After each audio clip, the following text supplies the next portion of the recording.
Algunos de ustedes recordarán, otros no porque tal vez sean muy jóvenes, el incidente del presidente Clinton con la becaria de la Casa Blanca.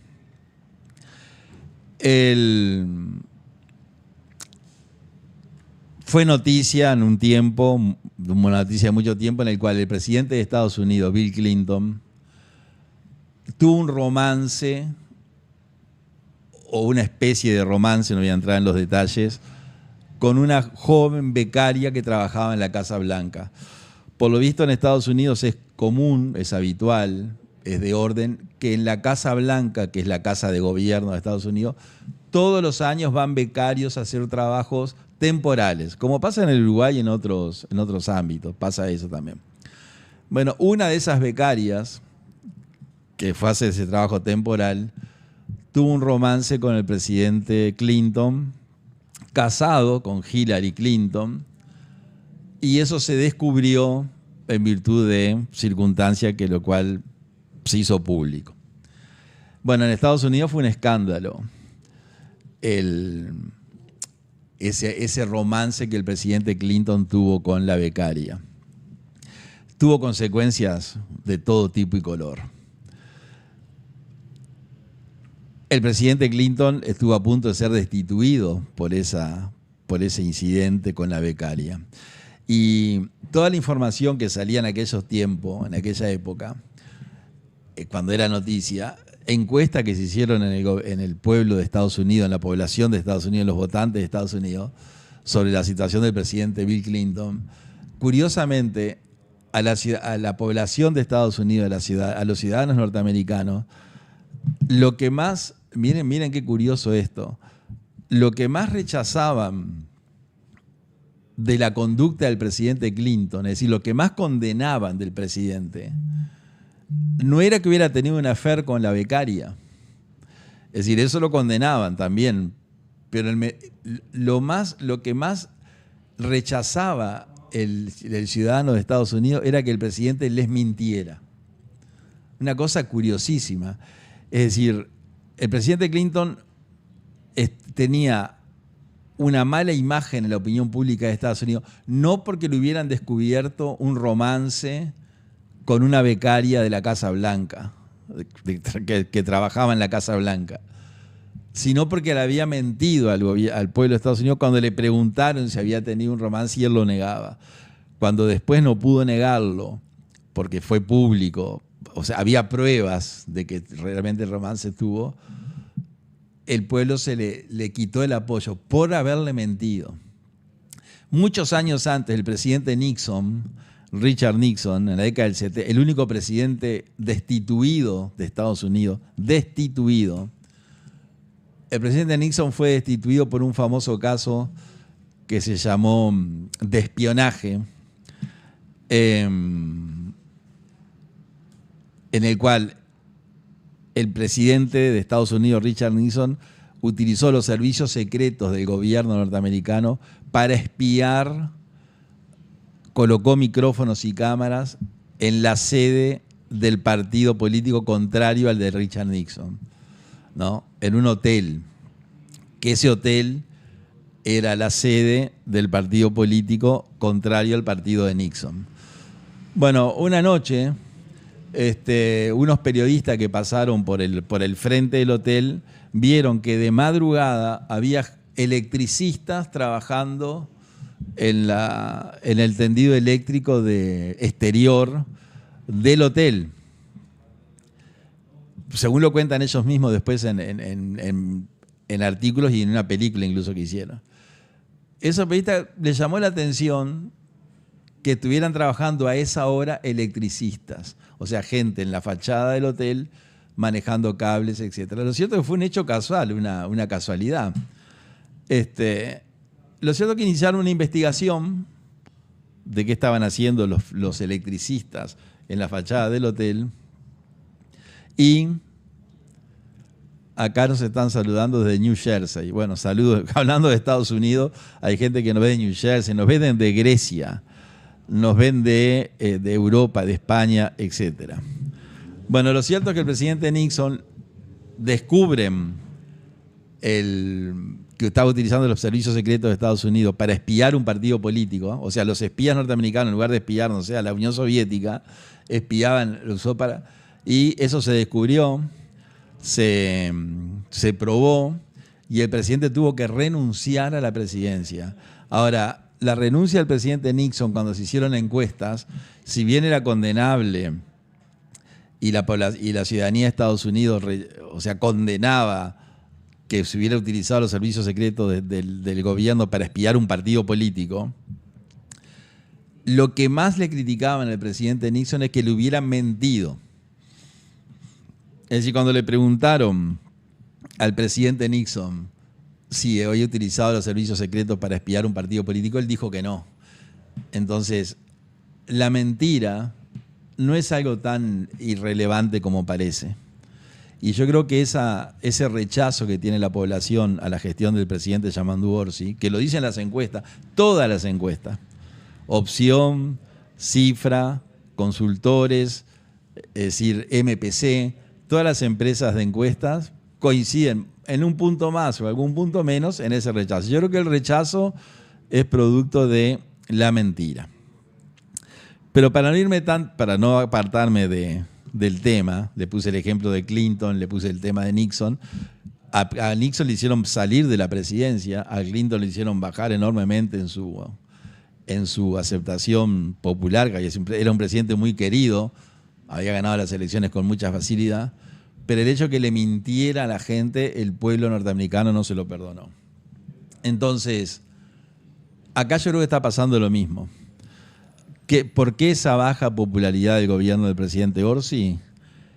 Y porque se instaló en la gente con pruebas, o sea, no es un eslogan, que le mintieron a la gente.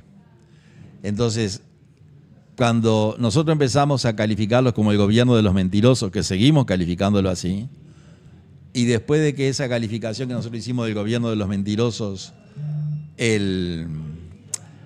empezaron medio, no es porque nosotros lo hayamos dicho, pero la gente empezó a repetir y a descubrir mentiras, etcétera, etcétera.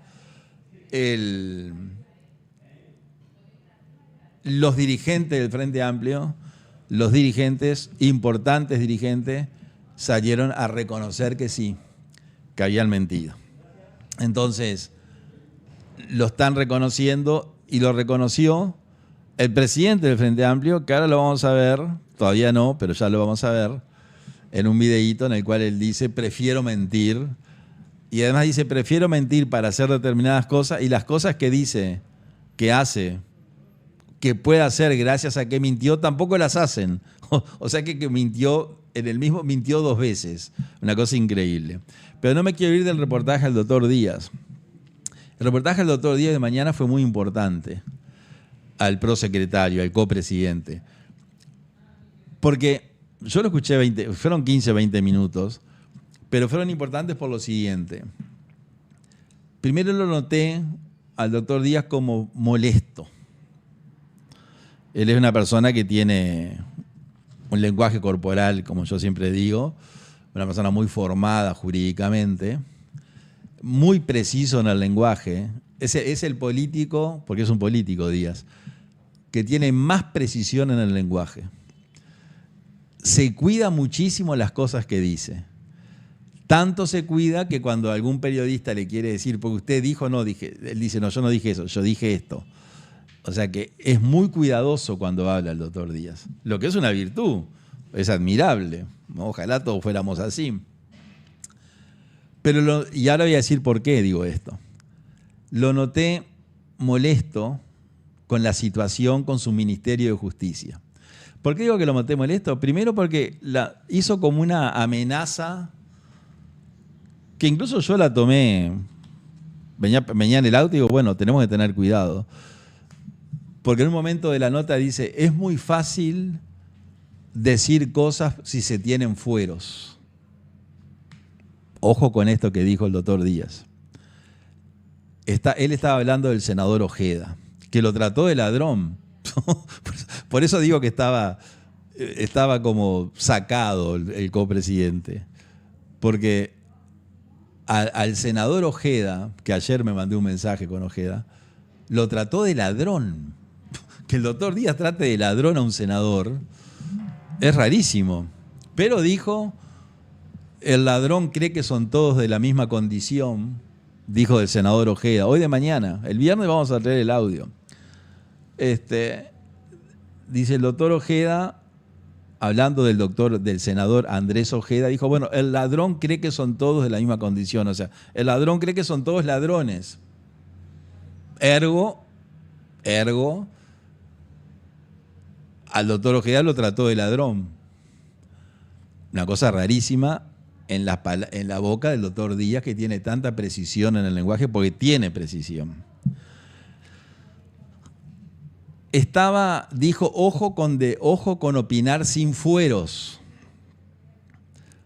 Eso yo lo leí como, claramente, yo no existo, el doctor Díaz no me está hablando a mí, pero es un mensaje del copresidente, del prosecretario de la presidencia, diciendo que a B, C, D, F, G, H, I, J, K, C, C, C, no los podemos denunciar porque tienen fueros. Que el legislador tiene fuero, que lo hace irresponsable, o sea, no tiene responsabilidad penal por lo que opina en el ejercicio de su función. Eso es el fuero. Pero fue un mensaje para los que no tenemos fuero, como yo y millones de uruguayos, porque fuero tienen 130 personas en el Uruguay, los 99 diputados, los 30 senadores, más el vicepresidente de la República, la ingeniera Cose, que es una senadora más. Después no hay nadie más que tenga fueros. Entonces cuando dijo, ojo con, no se puede decir cosas o no se pueden sostener o no se puede afirmar determinados temas, y es muy fácil decirlo si se tienen fueros. Eso yo lo leí como un mensaje a la opinión pública, a gente como uno que opina y a periodistas que cuidado con lo que dicen por ahí si no tienen fueros. Porque recuerden que ahora este gobierno va a instalar la policía del pensamiento. 412 personas tenemos en vivo. Entonces fue muy interesante esa nota del prosecretario, porque dijo una cantidad de conceptos, fue muy conceptual, fue una de las notas más... Felicitaciones a los periodistas. Pero dijo, por ejemplo, resolvimos, con él incluido, dejar sin efecto Casupá. Resolvimos. El prosecretario de la presidencia no tiene competencia para resolver si se deja sin efecto una licitación para construir una potabilizadora de agua y un proyecto de... Eso es competencia del Poder Ejecutivo, del Presidente de la República. Pero cuando él dijo resolvimos, dijo bien. Porque como nosotros sostenemos que la presidencia es un triunvirato, y ojo al gol que nos pueden denunciar, yo ya anuncio que yo mañana puedo ser objeto de una denuncia, porque hoy el prosecretario dijo, es fácil decir cosas si se tienen fueros. Entonces fue un mensaje a todas las personas que van a opinar. Ojo con lo que opinan, porque nosotros que vamos a instalar, que yo digo que van a instalar la policía del pensamiento, podemos iniciarles denuncias de calumnia, difamación, que fue lo que dijo en el reportaje. Difamación y calumnias si opinan o si dicen cosas sin fundamento. Como nosotros decimos cosas con fundamento, primero no nos van a denunciar, porque no tiene sentido que nos denuncien a nosotros, que no somos nadie. Pero si nos denunciaran, tendríamos los fundamentos. Es decir, que hay una denuncia vacía. Pero igual el mensaje lo largaron. Para una persona como, digamos, como quien habla, que tiene formación, sabe. Pero eso puede intimidar a mucha gente que querría opinar de algo, sobre todo en las redes, y ahora el gobierno va a controlar las redes. Ya anunciaron un proyecto de ley. Entonces, trató al senador Ojeda de ladrón. Dijo que el gobierno mintió. Eso fue lo mejor de la nota. No porque yo esté contento, sino porque confirma a una persona de tal importancia en el gobierno que el gobierno mintió. Porque dijo